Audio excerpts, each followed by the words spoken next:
Vou contar mais ou menos a história do compósito em si. A gente imagina que o compósito é uma coisa recente, nova, tal, não sei o quê. Eu diria para você que você está um pouco enganado nesse aspecto. O primeiro compósito que surgiu foi provavelmente na era terciária, quando o homem parou de morar em cavernas e ele começou a construir as suas casas. E ele descobriu, por acaso, que se ele misturasse esterco de animal no barro, o bloco de barro ficava mais resistente. Ele não sabia o porquê, mas ele misturava e hoje, até hoje, se usa isso aí. Qual é o motivo desse negócio? O barro é o ligante do compósito da época. E a fibra de celulose que os animais comiam é o reforço. Então ele criou o primeiro compósito que tinha, que era argila com fibra de celulose. E isso foi usado durante muito tempo. E se desenvolveu isso na década de 40, teve um pessoal que começou a mexer com uma fibra sintética. E as primeiras fibras sintéticas, as duas primeiras fibras sintéticas que surgiram foi o amianto e a fibra de vidro. Na época da guerra, aí que começou a coisa pegar um pouco. Na época da guerra, havia necessidade de se construir aviões em larga escala. E o alumínio era difícil de ser obtido, caro de ser obtido. Então surgiu a ideia nos Estados Unidos e na Europa de se substituir algumas partes dos aviões, principalmente planadores, as partes da carenagem das asas dos aviões de combate, tudo, por uma fibra de vidro, na época, que tinha uma resistência mecânica extremamente alta e era leve. Mas o processo de fabricação era complicado.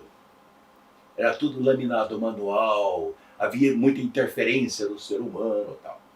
Aí apareceu um cidadão, que chamou Goldworthy, nos Estados Unidos, que fez uma primeira maquininha mecânica que fabricava o perfil por tudo lado. Ele verificou o quê? Ele passava a fibra de vidro através de uma resina, passava através de uma matriz para fazer a polimerização e depois cortava. Esse conjunto, para poder ser tracionado com velocidade constante, etc, etc, etc, foi a patente dele. E essa patente foi chamada na época de Glastruder, que ele seria os significados de extrusão do vidro. E com isso se começou a fazer as barras de 2, 3, 4, 5 milímetros que seriam usados na estrutura de reforço dos aviões caça. E depois dos planadores que eram lançados, rebocados para ser a invasão da Normandia. Os Estados Unidos acreditou muito na fabricação dos compósitos usando resinas poliéster, que ele tinha o domínio dessa fabricação. A Europa já partiu para o mesmo conceito, mas trabalhando agora com resinas epóxi, porque era patente deles. As primeiras resinas epóxi surgiram na Alemanha, da Suíça, etc, etc. Então, existe hoje, se você for analisar no mundo, duas correntes. A corrente europeia, que está muito forte na pultrusão e fabricação em epóxi, e os Estados Unidos, que está muito forte em pultrusão e outros processos em poliéster, porque cada um pegou a resina da sua preferência. Então eu diria que o processo hoje, por exemplo, de pultrusão e filamento Arne que existe, surgiu na década de 40, 42, mais ou menos, e vem evoluindo cada vez mais. Qual é a grande dificuldade de você colocar o compósito hoje no mercado? É a falta, primeiro, falta de informação, e segundo, a falta de história. O aço, por exemplo, existe há 250, 300 anos. Ou seja, já existe uma história muito grande de utilização do aço. O compósito não existe isso.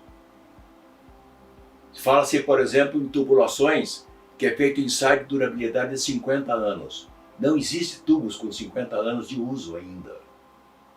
Deve estar beirando isso, mas não tem. Então tudo é feito por simulação. Você faz uma série de ensaios e extrapola o que vai acontecer daqui a 50 anos. Então, por exemplo, a fibra de vidro é talvez o produto Só a fibra em si, ela é pelo menos 4 vezes mais resistente que o aço.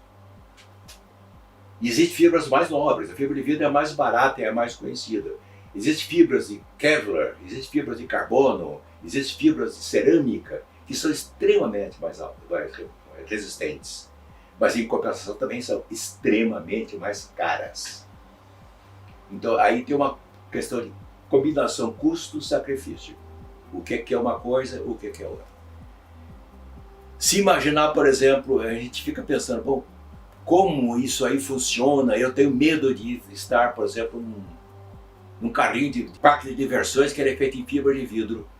Bom, você voa normalmente. A viga principal da asa dos aviões Boeing é feita em fibra de vidro.